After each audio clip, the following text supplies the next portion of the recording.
Welcome to the Breaking Down the Bytes podcast. Interested in the IT field and looking for a way to break in? Are you a college student or looking for a career change? The IT industry is booming and has tons of opportunity. It's vast, complex, and can be overwhelming, but we can help. Come along as we break down some of the barriers as your insider to the tech industry.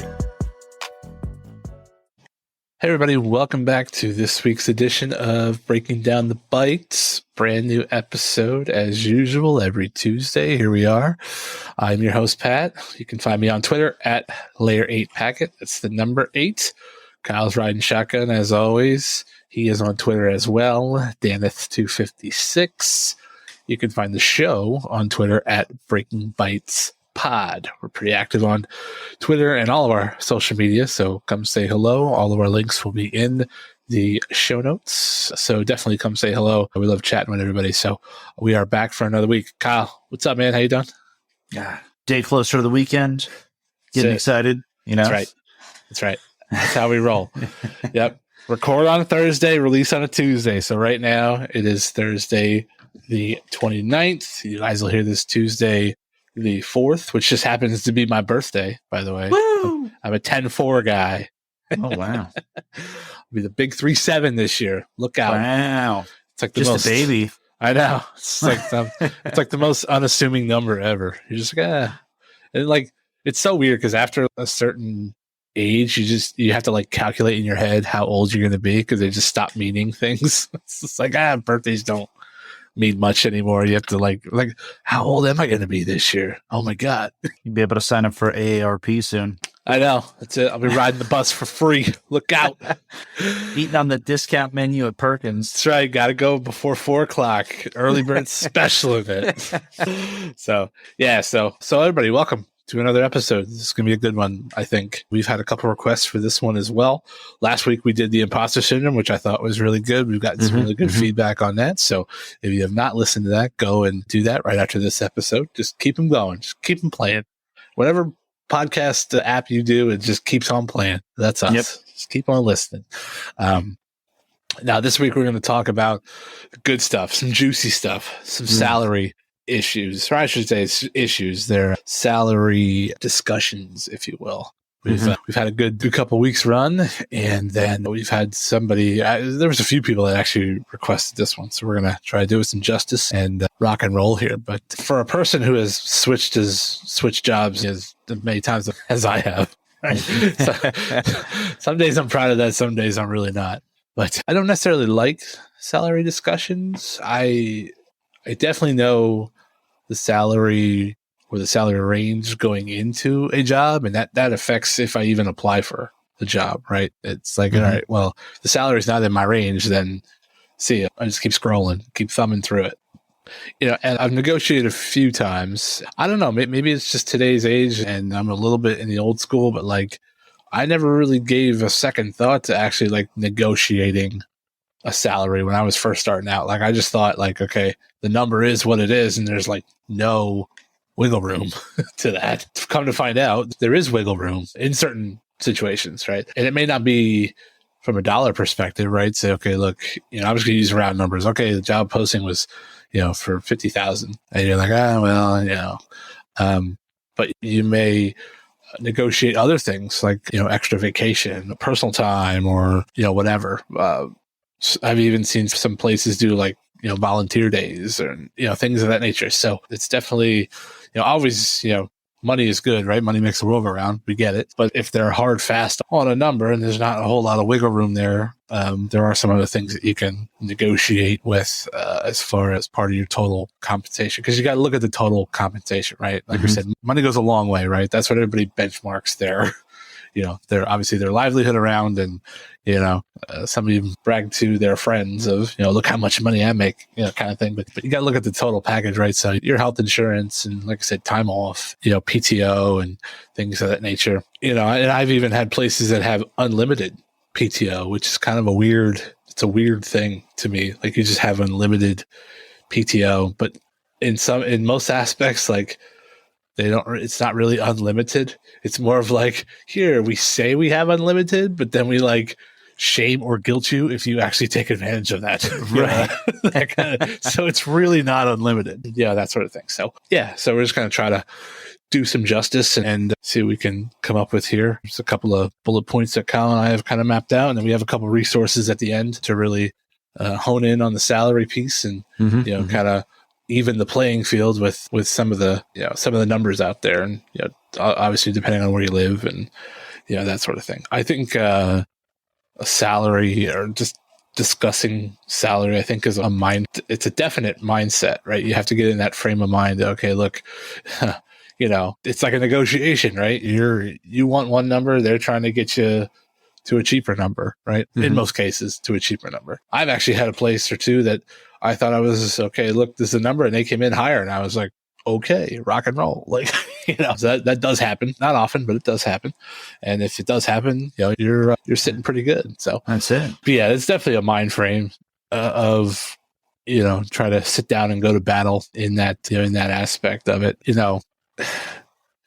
And again, you sort of have to take, in that mind frame, you have to take your feelings out of it as well. It's a pure business transaction at this point, right? It's A and B, and you're going to war, and let's see who can, you most likely meet in the middle, right? It's classic negotiation. You want one number, they want another one, and you sort of meet in the middle. That's just the way it goes.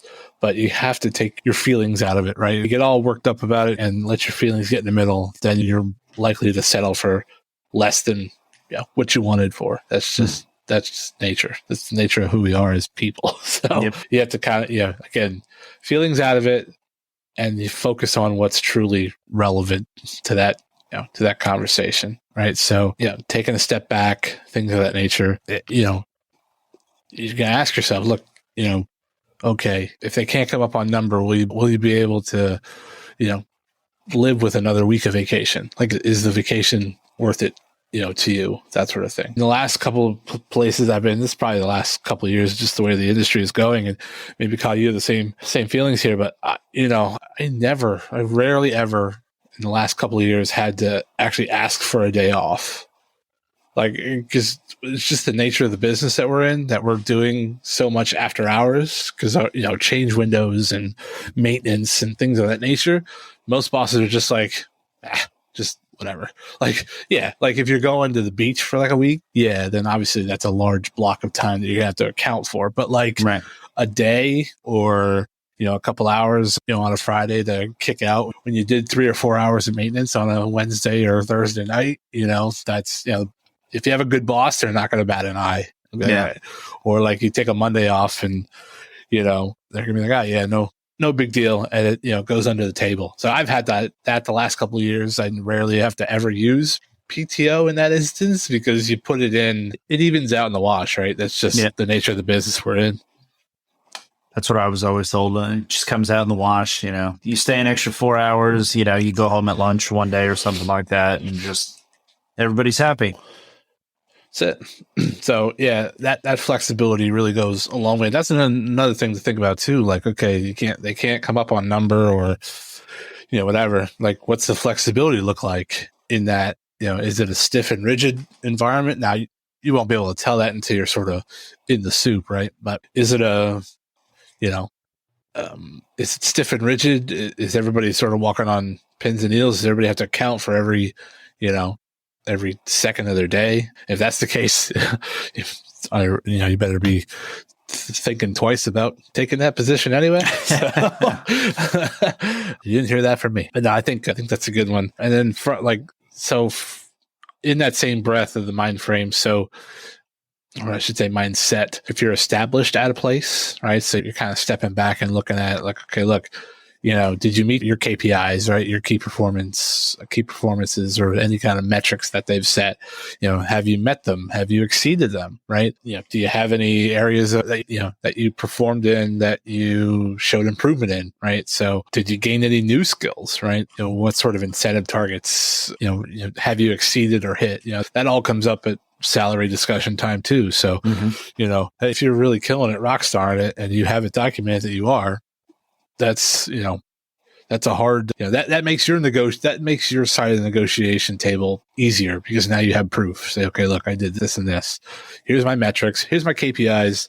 I met this. I got stronger in this. I learned new skill A, and it sort of build a resume from a salary perspective, right? It's like, all right, look here, this warrants all of this because X, Y, and Z. So that's another one to just kind of build your own case, right? Help yourself in that aspect of things. Have you brought any additional capacity, to your team, or are you contributing in different ways than what you were hired for, right? So that's a big one too. Like, hey, you get hired to be a software developer, and then you're doing other types of dev, right? You're doing DevOps, or you're doing front end stuff instead of back end, or whatever. So have you sort of expanded that footprint of, okay, I'm helping, all right, I know my team needs a DevOps guy. They don't really have one. They're not hiring for one, but I've done a shade of the DevOps stuff, right? So that's a good feather in your cap, if you will, as well.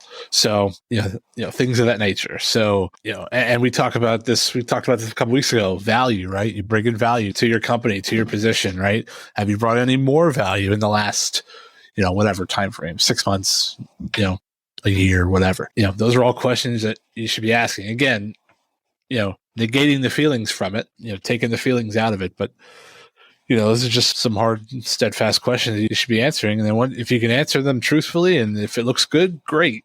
I would go to the boss and have a sit down and say, look, here's my ammo. If it doesn't look so great, and you don't really think you're ready for that yet, you have things to improve, then, hey, revisit in 3 months and see where, really kind of push yourself to that, to that level. So yeah, totally. I could totally see that happening. So like I said, whether, keep track of your accomplishments in, a Word or Google Doc or, anything like that. Just be ready to share that when the time comes. So that was kind of my thought process there, Kyle. Anything for you?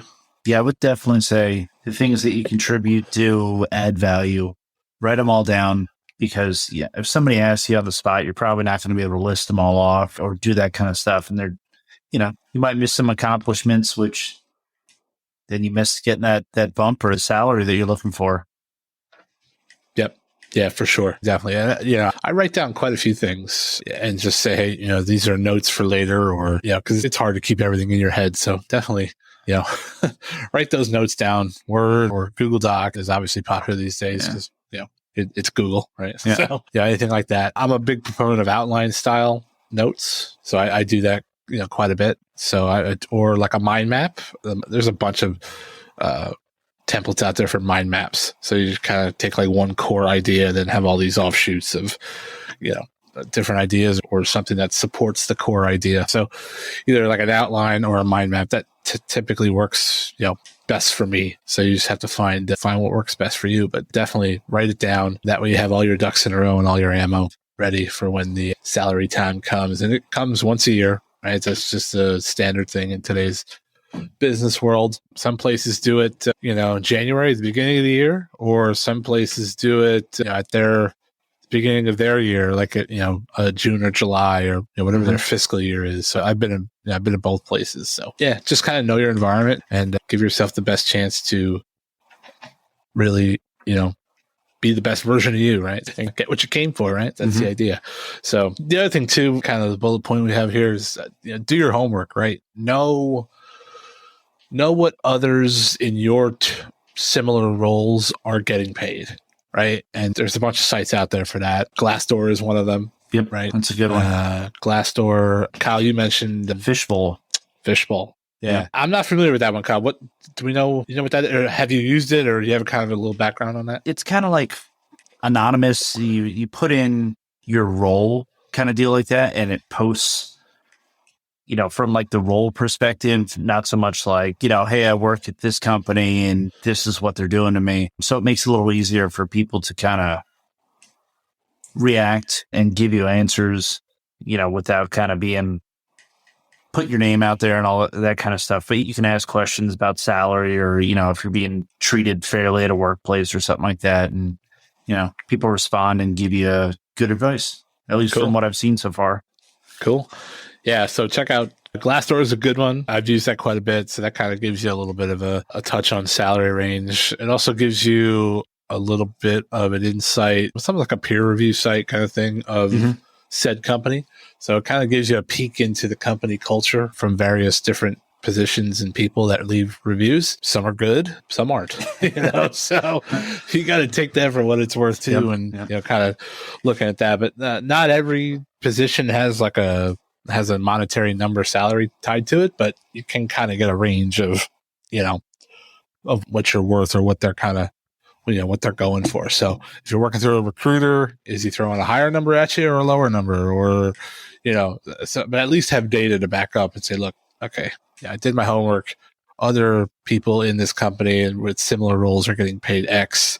You're offering me Y, and kind of come to a middle ground and say, okay, look, I can do this for that. That sort of thing. So, but definitely like doing your homework and having the right motivation puts you, I would say the right motivation puts you at ease of salary negotiation. I would definitely, like I said, the more homework you have, that seems to be a theme of this episode. The more homework, the more data you have, the better off you are. Yeah, but I think you need to sit down either with the hiring manager or if you're working through a third party recruiter, just sit down and say, look, you both have to come to an acceptable range. Say, okay, look, and I'm just using round numbers. Okay, 50, the low end, 50 grand, high end, 70 grand, whatever. But so you need to agree on that. But if you don't agree on that's, you're like worlds apart, right? That's the first thing you need to do is agree on an actual range. And then once you get in that range, then it's time to go to town and see you can come out on the higher end of that. So, but definitely agree to that. And that all depends on obviously some standard factors, right? So like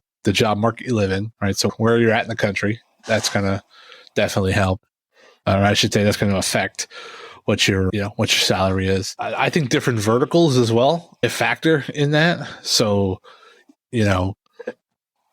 tech companies, typically tech companies pay higher than manufacturing companies, or what I mean? Like, it's just what it is, right? But that also leads to a discussion of, okay, the company you're going into, no matter what vertical it is, like, do they see IT as a moneymaker or cost center, right? And I think we both know the answer to that one. Most of the time, and don't be surprised, most of the time, IT is just a cost center, and it's not looked at as a money maker, right? Which there's arguments on both sides of that. You get it. But some places I've been literally just look at IT as just a number, and they do just enough. They throw just enough money at it to keep the lights on. And they never quite get to that next level of, okay, look, this could really work for us instead of them working instead of IT working for you, let IT really work for you. You know what I mean? Like, it's one of those things. Like, it's IT is usually behind the apple cart, not pulling it from the front. Right. Yeah. So that's just what it is. And it's just the time we're in, but whatever, but side tangent on that. But again, you have to know the market you live in, right? So you can't live in rural Kentucky and then be like, I want 150 grand a year. That's just not happening. Right? So now in San Francisco, that's a different story. Right. So it all depends on what part of the country you live in and, what the average income and the means are of the place of the country you live in. So Kyle and I are in the US. So that's what we're basing our data off here. So if you're elsewhere, then, that applies to you. It's so weird. Sometimes I forget this podcast is like international. We have people listening all over. And it's just we're just so honed in on the US because that's where we live and it's just so prevalent. But people listen outside the US and we certainly appreciate it. So shout out to everybody that's outside the US, and definitely shout out to everybody that lives here too. So it's all good. Shout out to everybody. Let's just cover it. Shout out to everybody. So and kind of getting back to task here, I think it's important for you to understand the manager's side of the deal as well. So is there like a pay band that applies to the role? How does that stack up against specific skills or, any sort of accomplishments with those pay bands, right? So, or if you're in a current role, right, that applies to your current role, but also in a current role, like, does your manager have sufficient budget for raises? Because some places don't. Like, there's not a whole lot of room, and in today's economy, and whatever everyone feels about it, the belt is tighter. It just is what it is. We're in this weird cyclical, kind of lull, but some places don't. Some places don't have room for raises for the magnitude of reasons. Every reason is specific to, what the company is doing, performance wise. But, you sort of have to understand it from their perspective as well of, okay, look, I can't give you a raise because X, or, hey, you got to wait, for 3 months until that big account, whatever pays their bill, or,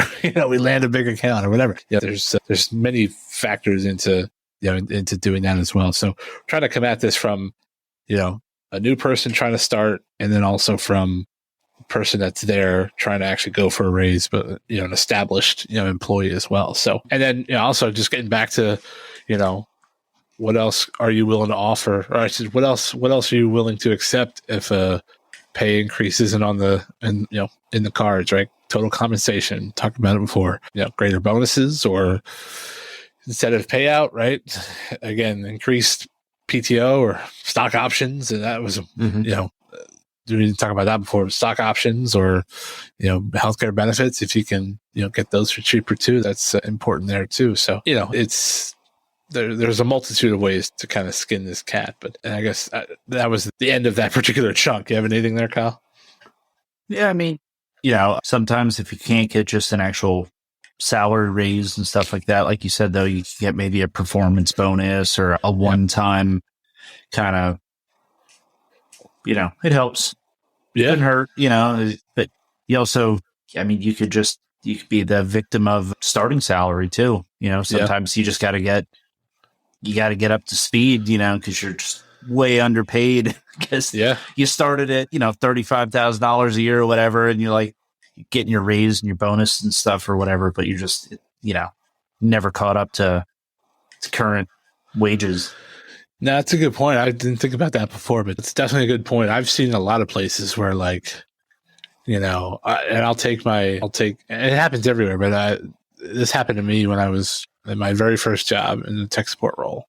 And I came in at, X amount of dollars per hour. And then, I was there 7 years. So year 3, year 5, year whatever, like they had, they brought brand new people starting in tech support that were making just as much, if not more than I was. And it's just like, what are we doing? I'm here longer, and the new guy comes in and gets $1 an hour more or whatever. And, again, you have to adjust for, the times and such. That's why I think salary discussion is so important, because you have to stay ahead of the curve, or else, new guys and gals are going to come in and, pretty much make what you're making, and you look like a schmuck. That kind of thing. So it has happened before, and it's like that's a punch to the gut, because then it's like, all right, if I'm not going to get paid the same as the new guy, and I've cut my teeth, in this company and work my way up, and I'm getting paid just as much as the new guy coming in here, that's when you start seeing people hit the streets and actually get paid what they're worth. So it's a slippery slope, but that's why I think salary discussion is important, because every year you got to go in there and be like, look, I did this, or I did this, and I did this. And then if they don't come to play, or at least, put on a good face, then, hey, you got to do what you got to do. Yep. It is what it is. But I think, and the other point here is, you got to set, in today's age, you have to look at it again like a business transaction, right? Take your feelings out of it, things of that nature. So I say this last one with, take it for what it's worth, but you sort of have to set everybody up to win. If you're just playing the game to see the biggest payoff for yourself, no matter what that cost is, right? If you're going to throw your other teammates under the bus, or, talk shit about your manager, and then get, it's a small world, right? We talked about that before. They're eventually going to find out. So if you're playing that game to get the biggest payoff just for you, no matter what you got to go through or what the cost is, it's generally not the best idea. It doesn't play out well, right? So, because that sort of like sparks resentment in that aspect, right? You get that label, and once you get that label, it's hard to get that label off. It really does, man. I've been that label a few times, and it's just like, oh, this is the worst. Like, you just never go anywhere because you're just that guy or that gal, right? I'd say the same thing, Pat, about going and playing hardball, right? Right. If you're the guy on the team or whatever, you're senior, and you're like, I want this or I'm out. And you play between a rock and a hard place, like you can maybe do that once, but it's not going to really do you a whole lot of favors in the long run. Right. No, exactly right. Yeah, you go in there and playing hardball and acting like your shit don't stink. Mm-hmm. That's not gonna work. Like you said, it may work once, but you try that again. There's way too many people out there with the skill set that you have that they're not going to give them the headache that you do. That's just what it is. So yeah, just be mindful of that. I have had that happen before. People go in there and they just don't. They're just like, all right, well, we don't need you anymore. See ya. And that's, there's plenty of other people out there that aren't going to give us the headache, and it is what it is. And it's like, whoa, that didn't work out the way it was supposed to.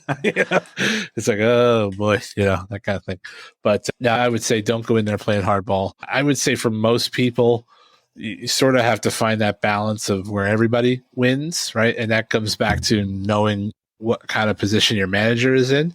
You may not know the minutia of what he's, what they're thinking, but have a general idea of, okay, like you kind of know if the company is doing well or not. Like if you're really paying attention, you should know if the company is doing well, or if, there is a chance that you're missing bonuses this week, or bonuses and or pay raises, this cycle. So kind of know what he's, what he's working with before you walk in there. So if you're looking for sort of you're looking for a win to win, right? And that puts your boss at a better place. It puts you in a better place. And like I said, you have one set of ideals of what a win is. He's got another one, and it usually ends up somewhere in the middle. And that's just what it is. It's the art of the negotiation. So when you go in there, you try to talk your value first, and then your price second, right? That seems like a counterintuitive thing to do, but if your value talks for itself, the price is going to come. Now, whether that price is with your current employer or with someone else, that's up to you. But yeah, value first. What can you do for a company? And then that turns into a dollar amount that you're most generally, most times satisfied with. So it just is what it is. It's the way the world works today. I think that would come back to have that communication with your manager, but again, with here's my assets, because obviously you want the value of getting paid. Yep. And they want the value of this guy's a performer and gets stuff done. Yep. And makes us money, because ultimately, they're a business to make money. Sure. And looking out for themselves. The same thing as you. You're like, as an individual, I like money because it gives me the freedom to do the stuff that I want to do. That's right. That's right. We got expensive hobbies these days. Right. God damn it. Expensive, even food. That's right. Yeah, just as another tip, I would just say, when you go in there and talk to your boss, just be natural, but you got to be confident in that same breath, right? You can't go in there like pins and needles, and, like a one big stress ball. They're going to pick up on that right away. I would, natural, confident, and then, that helps with the ease of, the better prepared you are, I would think. Yeah. Right. So that kind of thing. So, again, think win-win, keep positive from beginning to end, right? And, but at the same time, be ready for pushback, right? It's like a car deal, right? I just bought a car. It's literally a car deal. Be prepared for pushback. They're going to push back. They're going to say, well, blah, blah, blah, blah, blah. They may even get up and go to the cafeteria for a cup of coffee. Don't let that scare you. No. Right. Just be prepared for pushback. And it's not a bad thing. It's, most of the time it's constructive. And, if you have a good boss, they want to see you do well too, but they have a framework to work within. And like I said, usually falls somewhere in the middle. So there's nothing crazy there. So there's a couple of tips on what that looks like and how to handle some of those things. But yeah, we mentioned Glassdoor, we mentioned Fishbowl. Try and do that. The other thing too, I've used it a few times in my careers. Robert Half, which if those of you that don't know, Robert Half is a nationwide recruiting firm, and I've used a few of their recruiters there. They have what they call a salary guide that they do every year. So you just do a search for Robert Half salary guide. It brings you right to it. But basically, the gist of it is, it's an actual guide, like a PDF kind of deal. You give your name and your email, and you kind of tell them what you're looking for. Like you want to find out, hey, how much you can earn, or if you're a hiring manager, how much I should pay for someone, right? So, and they give you the whole, they give you the spiel of, a whole PDF on salary ranges per position and part of the country you're in, et cetera, et cetera. So, but also right there on the website, it gives you the option to put in what your title is in your city that you work in, and it gives you a low end, a medium, and a high for what your actual position title is. So if you feel free to use that if you'd like to. Again, just more leverage to see what you're getting paid for. But yeah, they're sort of all over in the space, right? So they're in finance and accounting, or technology and marketing, and administrative support, customer support, legal, healthcare, human resources. They're in very many verticals. So check that out. We'll have the link to that salary guide in the show notes if anybody wants to check that out. So anything else, Kyle, on the salary stuff? Again, with the, giving them some metrics and stuff like that, because if you bring it to your manager, there's a good chance that your manager is not the one who gets to make the final decision. Sure. He's got to advocate for you, kick it up the ladder and stuff like that. So the more information and data points kind of that you have, and says like, this guy's worth his weight, give it all you can. Yeah, I would definitely agree with that. Yeah, the more you make your boss's job easier in advocating for you, the better. I think that's a great point, and just kind of go from there. But I was always the guy that like, hey, hey, this company's willing to hire me, and this is what the salary is, and I was like happy with that. Like there was no room for wiggle room. But I think in today's quote unquote new school age, there definitely is wiggle room for various things, right? Yeah. So get out there and do your thing, and but it's it's a negotiation at the end of the day. It is what it is. You just got to be prepared for that. So, and the other thing too, I'm maybe this is an old school thought of myself, but like when I started out, like nobody really talked about like salaries or what other people were getting paid for, or you know what I mean? Like, do you see that too? Like, I feel like it's a lot more open now than it used to be. Oh yeah, definitely. Everybody was like, they played the cards real close and stuff like that. Like nobody talked salary. Nobody talked, it just wasn't something you did. Right. Yeah. I feel like that today it's way more open than it used to be. Now I don't have everybody come up to me and go, oh yeah, I make this much, that kind of thing. But but like if if you're having a conversation, it sort of morphs into that, especially around, the boss says, hey, it's raise time. Like it tends to come up in that I don't mind telling people like what I make, but you know what I mean? Like that has to come up in conversation in the context that you're having it, not just out of left field, like, hey, I make whatever. Right. But yeah, you're right. Like a couple of years ago, just real close to the chest, nobody talked about it, and that was like a sacred number between you and the boss. But I think the more people talk about it, the more it evens the playing field. It takes away some of the guessing game, I guess, is, I don't know if that's the right word for it, but it takes away some of the leverage guessing game out of that whole whatever, that whole negotiation, or so like you have three people in a team, and one's making 10 to 15 grand more than the other two, and it's like, well, you're all on the same team, you all roughly do the same things.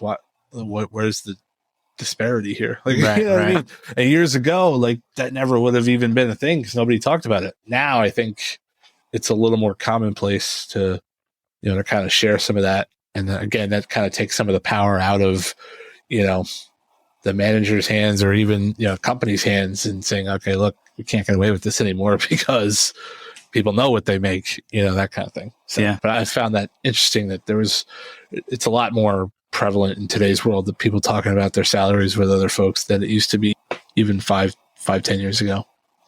Yeah, and that's one of the nice things about like Glassdoor and stuff too. Yeah, you can kind of find out without having to have that conversation with somebody. Yep. And if that's something you're not comfortable doing, you can kind of be like, well, let me go see what we got going on here. Sure. Yep. It definitely levels the playing field with a lot of these sites, right? And honestly, depending on the environment that you're in and the culture that you're in, I don't necessarily know that I would even entertain a job if the salary wasn't in the job posting. That kind of goes back to the first point we made. Like, look, if it ain't in the job, if it's not your wheelhouse, don't take it. Right. But if the salary is not even posted in the original job, I wouldn't take it either, because to me that tells me they're trying to hide something or play some shady ass game that they're not. That, you know what I mean? So yeah, it just kind of stay away from stuff like that. It just doesn't make any sense to open that door if the door isn't enticing to open, let it shut. Right. It's just what it is. That was kind of it. I think those were the big points that we want to make. Yeah. And, again, just trying to give you some value on, some of the hiring process or what to look for in the salary and, things of that nature. So yeah, and to be honest, like, I guess one parting thought I would have here, but, over the last couple of years that I've job hopped quite a bit, I made some friends with some recruiters as well. Like, they're actual like friends of mine, not just, hey, I'm starting to look, what do you have out there for me? I would go, if you have a friend that's a recruiter or maybe someone that's a little longer in the tooth and, it's got a couple more years on you in the industry, ask how they do it. Or, even from the recruiter perspective, say, hey, how, it's time for a bump, or, hey, what do you think of this job posting? Even, I know it's not yours, but what do you think of this job posting? Is there any red flags here? Because those recruiters know that they deal with that every day. Mm-hmm. Right? They know what's good and what's bad, and what's a phishing attempt. That kind of thing. I mean, I get headhunters all day long, and it's like some of that stuff is like, geez, do you even proofread what you're sending people? Because this is awful. It's just so bad. I would run it by the recruiter and say, hey, I came across this, it looks pretty good. What do you say? And, let them kind of, steer you, hey, give it a shot, or now there's a red flag, and, there are red flags because X, that kind of thing. So that's just one kind of parting thought there. Anything else, Kyle, before we kind of wrap up? It's just a little shorter one, but I would say too, with your searching and whatnot too, you got to keep your apples to apples, because in the age of like remote work now, yep. If you got some California prices going on there, and then you're, like you said, you're living in Kentucky, you can't go to the Kentucky place and be like, well, they're willing to pay me, That's right. XYZ. That's right. Yeah. Now it's all relative to where you live. Yep. And most places now, like even from a remote perspective, like they base it off the state you live in. That's just kind of what, and I think that, they have to do that for tax purposes and all that kind of crazy shit too. So, so when they're opening a position for that, they kind of tweak for that scenario, I guess you call it. So so just be on the lookout for that. But yeah, I mean, sites to look for. Glassdoor has its own job engine search, plus the things we mentioned, the standard ones, right? Indeed, Dice. Actually, LinkedIn has become quite a big piece of that as well, looking for that, because then it kind of, if you have a decent LinkedIn profile, it kind of tailors jobs for you, and it puts it in your feed. So that's a good one too. I've had some good luck on LinkedIn the last couple of years, and because a lot of people on LinkedIn are business minded, so they're looking for you. So I would definitely give LinkedIn a shot as well. So that's kind of it. Kyle, you good? Yeah. Get out of here. A couple notes that we have, I should say. First of all, we had Nikki Townsend on a few weeks ago just to come chat, and it was a great time with her. And we mentioned her nonprofit called TechAware, and it's getting women into the fields, into the tech fields, into the tech space. So, and she runs her company TechAware runs a few women, wine, and tech events that are sporadic throughout. They started here in the Pennsylvania area where Kyle and I live. She's from Pennsylvania here as well. And now they're starting to branch out. So we just got some dates on the first one that's going to be outside of the Pennsylvania walls here. They got one in Boston coming up. So actually it's in the Boston area, Burlington, Massachusetts. So it's in a Boston suburb. So Burlington, Massachusetts, Women, Wine, and Tech by TechAware. It's at the Microsoft location, which is a 5 Wayside Road in Burlington, Massachusetts. It is Thursday, October 27th. So just under a month from now, 5:30 to 7:30 Eastern time. So if you're in the area, and you want to go check it out, you can register. It is free to register. The event is free. All you have to do is sign up and tell them that you're coming. The plug for us is we partnered with our good friends at CBT Nuggets. And yeah, shout out. And they have graciously donated 2 6-month subscriptions to their training platform to give away at the event. So yeah, so that's incentive for you to go as well. You could win a subscription for CBT Nuggets. And to be honest with you, I do CBT Nuggets for all my Cisco stuff. When I was doing the Cisco stuff, I still am to a little, to a degree today, but I've used CBT Nuggets for a long time. So they're very, they've been very good to me, and they're going to be very good to anybody that's really, that's using them. So they have some really top notch instructors and some really cool stuff. So yeah, so that is a note here as well. So Women, Wine and Tech, Burlington, Massachusetts, 5:30 to 7:30, October 27th. So we'll put a link to it's an Eventbrite site, the registration. So if you want to register and go, all you have to do is register. It is free. Just show up and your name is in a hat for the subscription. So go support them, go meet some great people. And there's wine involved. Why not? So yeah. It's all good.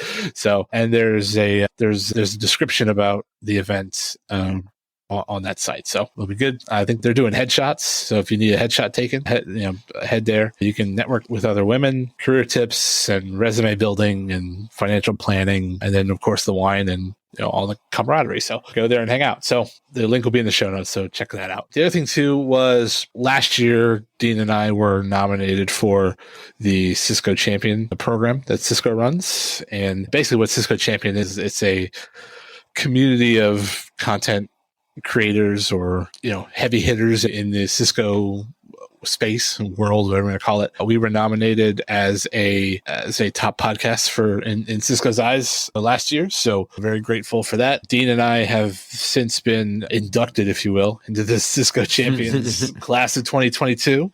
Nice. So now Dean and I are part of a exclusive kind of community where we get a whole bunch of stuff, swag, and we get insider information on Cisco's tech products and feedback and all kinds of crazy stuff that we get to be a part of. So, and then obviously that's our, we get access to a whole bunch of really smart people that are going to be guests on this podcast. So we're going to try to pluck them and get them to come on the show and hang out and talk and whatnot. And then I will be on their Cisco Champions radio in the next whenever they can fit me in. So that's a good plug for us as well. So that'll be there as well. Yeah. So Cisco Champions. That reminds me, Kyle, you got to sign up, or you got to get on the board with the Cisco Champion stuff for next year. So I think enrollments are coming up.